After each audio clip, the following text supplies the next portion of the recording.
Welcome to Pennsylvania Newsmakers, and thanks for watching. Well, two very important subjects. You heard a lot about the Affordable Care Act. We call it ObamaCare. Where's it going to go? What's going to happen to it? Why, we've got an expert in here who's going to help us understand that. And then we also have an infrastructure plan, we think, from the President-elect of the United States. We'll talk about that and some other things. We'll see you in a minute. This is Pennsylvania Newsmakers, a fast-paced, unrehearsed weekly discussion with and about the leaders who shape your world. And now, here's your host, Terry Madonna. All right, let's get right to it. The Affordable Care Act, ObamaCare, as it's commonly known, is the President-elect of the United States says, guess what? Repeal and replace.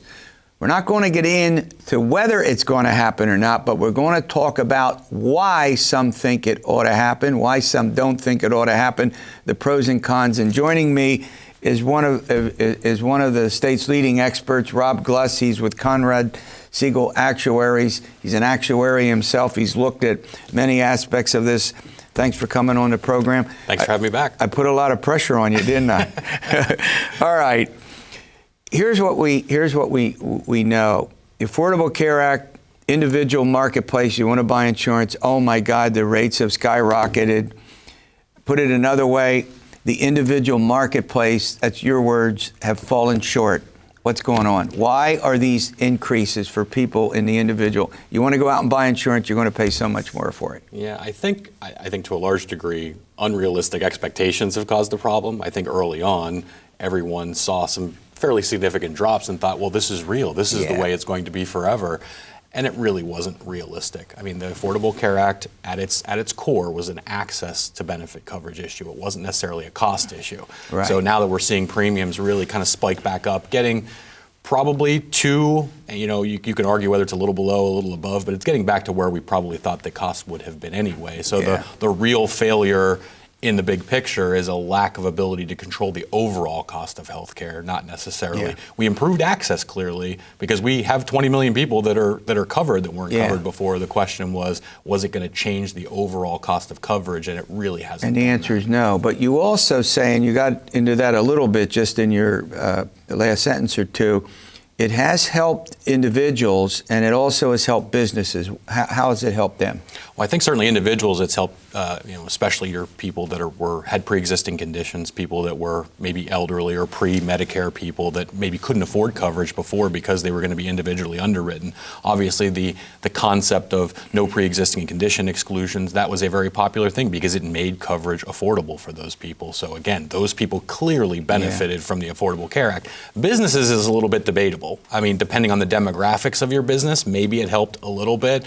Sure. Our client base is, to a large degree, very large businesses. I would argue that the Affordable Care Act pretty much didn't do anything to help the larger businesses. Yeah. All right, now here we go. Donald Trump, big part of his campaign.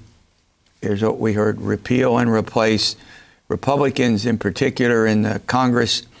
The Speaker of the House, Paul Ryan, has his own plan. It's a little general and a little vague, but he has a plan. Let's start with this. Is there anything that he can do that would Trump can do to affect the Affordable Care Act without going through Congress, or is most of it just has to go through Congress? I'll leave the political aspects probably to the experts to know all the details, but again, my understanding of it is to a large degree there are levers that can be pulled almost immediately. I don't think he can fully repeal Obamacare or the ACA right away, but there are a lot of little levers that can get pulled that really affect things. If for some reason through reconciliation or through budget issues they stop financing these subsidies, the real value to the public at large in Obamacare and healthcare reform were the subsidies. Effectively, we're throwing money at it. We're going to subsidize the cost of insurance for people. If I stop funding those subsidies, I'm going to have people falling out of healthcare coverage. They're just going to go without. The insurance markets are going to have a hard time competing because they're going to lose all of these people that were put into the individual market. Those carriers were already dropping out in a significant way before all of this happened. If all of a sudden you eliminate the subsidies and the fact that coverage was actually somewhat affordable for those people, the market's not going to be able to sustain that. I mean, I'm going to ask the question, then we'll run to a break and I'll let you you can comment on it after the break. Trump did not talk very much about alternatives. It was very vague, let's be honest. But one thing that struck me as a possibility is we already have Medicare and Medicaid, okay? Medicare, you reach a certain age. Why don't you could drop that age, 50, 55, and let's say Medicaid, health care for the poor, you with me so far? Well, raise the income levels for eligibility, and you could close that gap. Think about that. I will. But that just struck me because they're already in existence programs. All right, we'll take that up and more after these words. This broadcast of Pennsylvania Newsmakers is presented by the Pennsylvania Chamber of Business and Industry, now celebrating 100 years as the statewide voice of business, and by the Pennsylvania State Education Association and Partners for Public Education, bringing the power of a great education to our schools, our students, and our communities.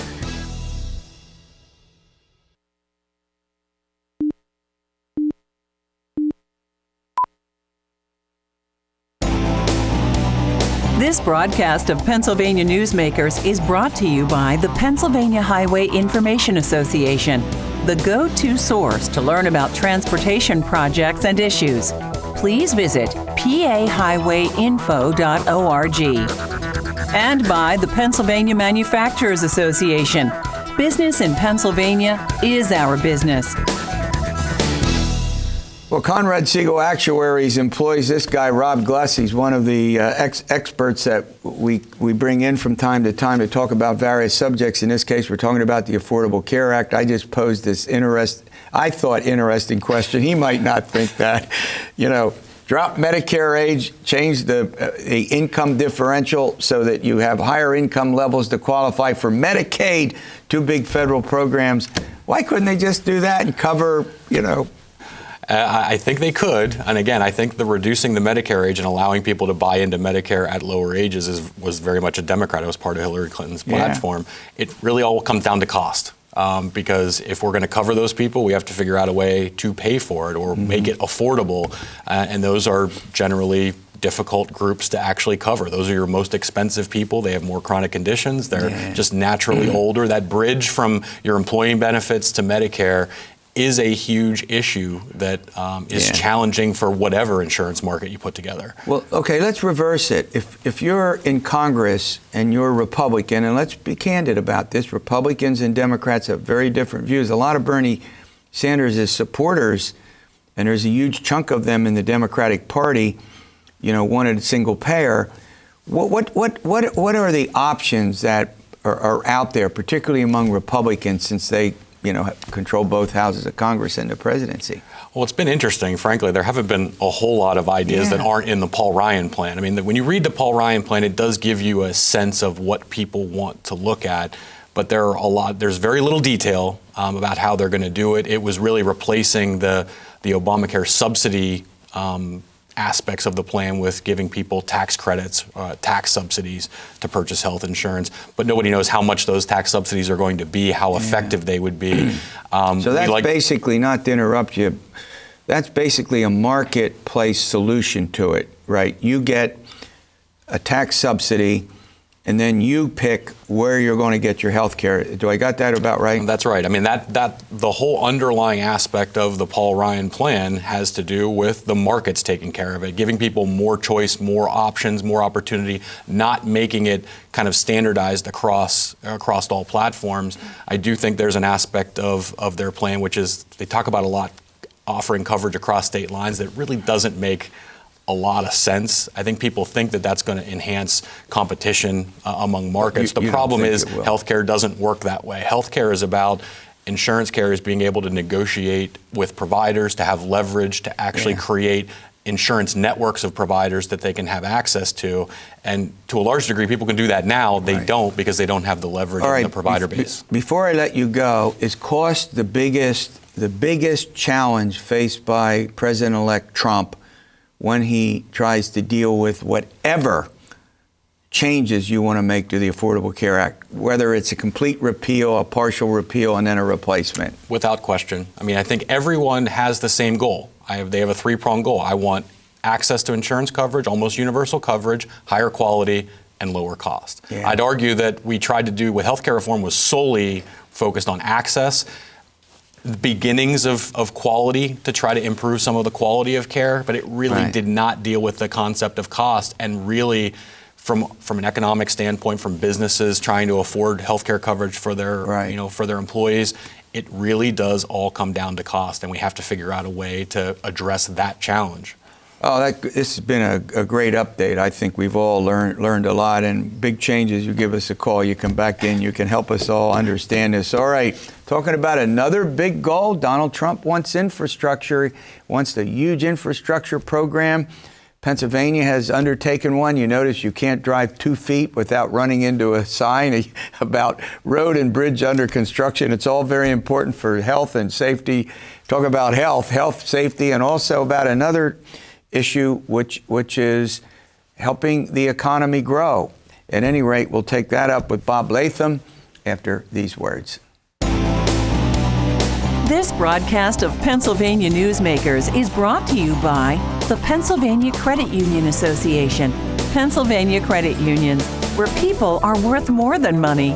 To find a credit union that is right for you, check out ibelong.org. And by the Energy Association of Pennsylvania, Pennsylvania's energy information source.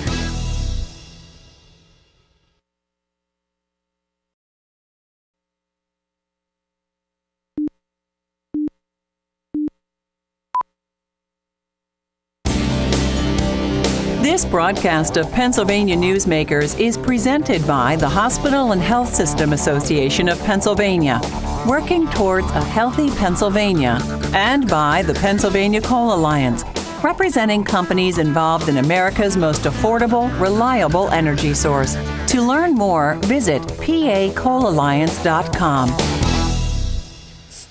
Well, Bob Latham, he's the Executive Vice President with the Associated Pennsylvania Constructors. If you see all that construction on Pennsylvania highways, rebuilding, repairing the roads, and particularly the bridges, this guy's association's members are doing what? About 5,000% of it, I think, a good bit of it, right? A good bit of it, yeah. We represent the folks that build roads and bridges and the design firms as well. Yeah, we've had a robust year and good weather to get a lot of things done. So I think in working in concert with PennDOT, we've attacked the bridge problem.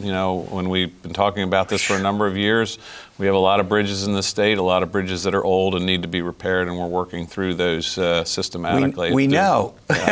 Unfortunately, there is some sort of disruption or detour with every project because it's an existing road, not a new one. Yeah, and I know, and I tell myself that every time I run. I've driven a lot this year, and I'm sure a lot of our viewers have, and I know it gets a little frustrating. But the fact is, this needs to be done for our own safety and to help and to create jobs and to help the economy. So you have two things going on at the same time, don't you? Yeah, at least two. Yeah, the important thing about economic development and jobs is when we have good infrastructure, it's not about putting hard hats to work, although that's a good thing as well. It's about moving goods and services, allowing people to get around, businesses located in an area where their employees can get to and from work and all that. So there's a much greater impact than just our industry. Yeah. All right. Well, let's before we get into our state, we did the Affordable Care Act in earlier segments. Now let's talk to Trump's infrastructure plan. There isn't any doubt that he has talked about spending about $550 billion in infrastructure. I've seen a report that says we need about $1.4 trillion. You'll correct me if I'm wrong. Well, and we have these differences between. Well, we'll have to see. There are differences in Congress about how much money should be spent. But go ahead. So give it the overview. Well, for policy geeks like me, when the debates first started during the primaries, and Trump was always talking about infrastructure investment. Like him or not, from our standpoint, he's one of the first. He's the only candidate I've seen talk about infrastructure over many, many years. So he's a builder. He likes to build things. And knows his way around a construction project. So we think that this will take root. The other thing that we like about this are our chances for this coming to fruition is it's a bipartisan issue. Secretary Clinton talked about infrastructure investment, and in Congress, many people have been talking about it for a number of years. They talk about it in the context of tax reform, specifically monies that are being held overseas that could be brought back under a tax reform package.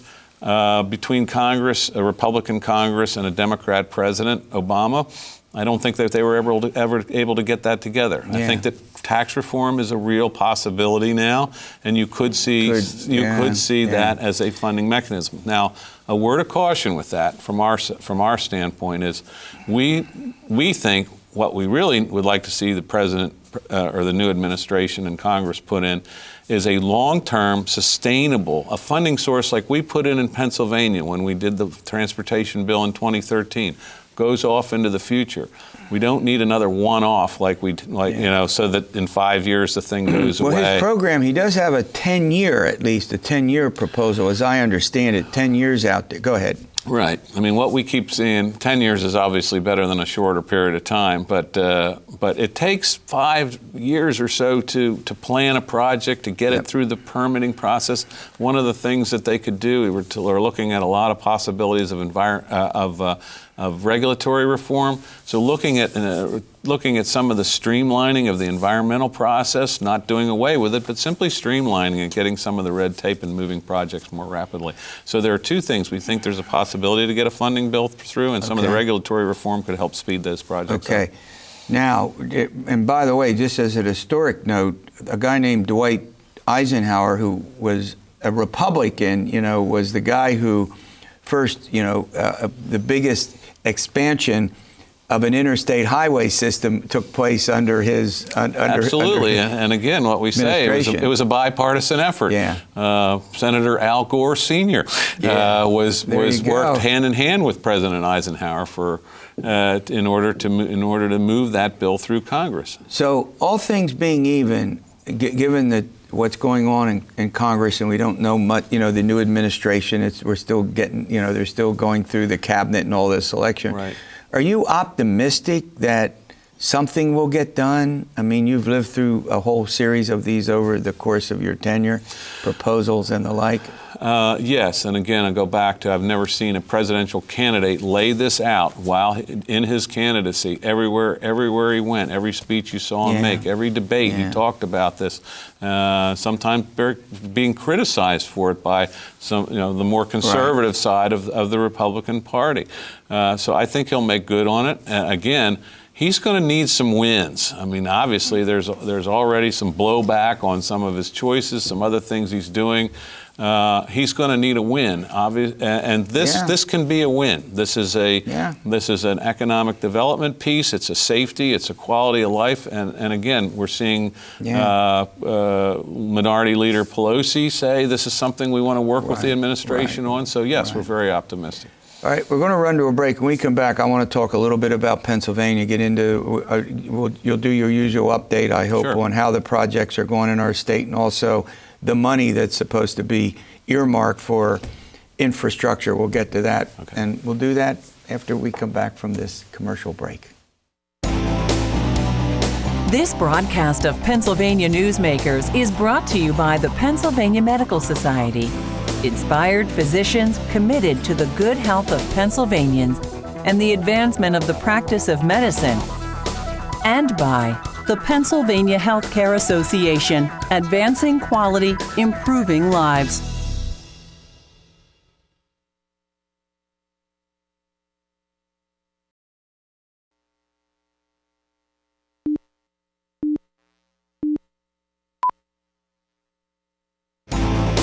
This broadcast of Pennsylvania Newsmakers is brought to you by the Pennsylvania Business Council and by the Pennsylvania Business Council Education Foundation.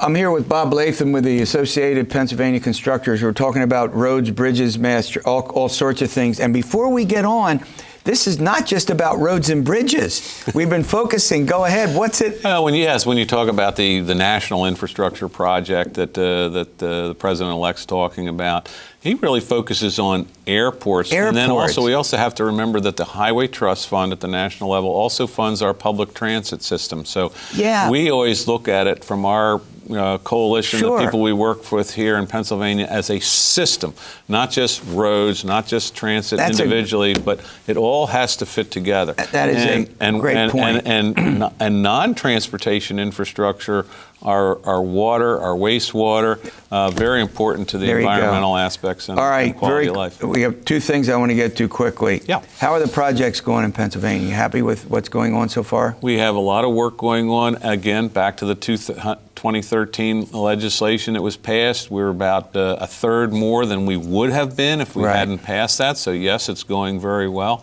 We're attacking our bridges. We have a separate privately financed bridge contract that's moving a lot of bridges through the pipeline as well. So we're getting caught up.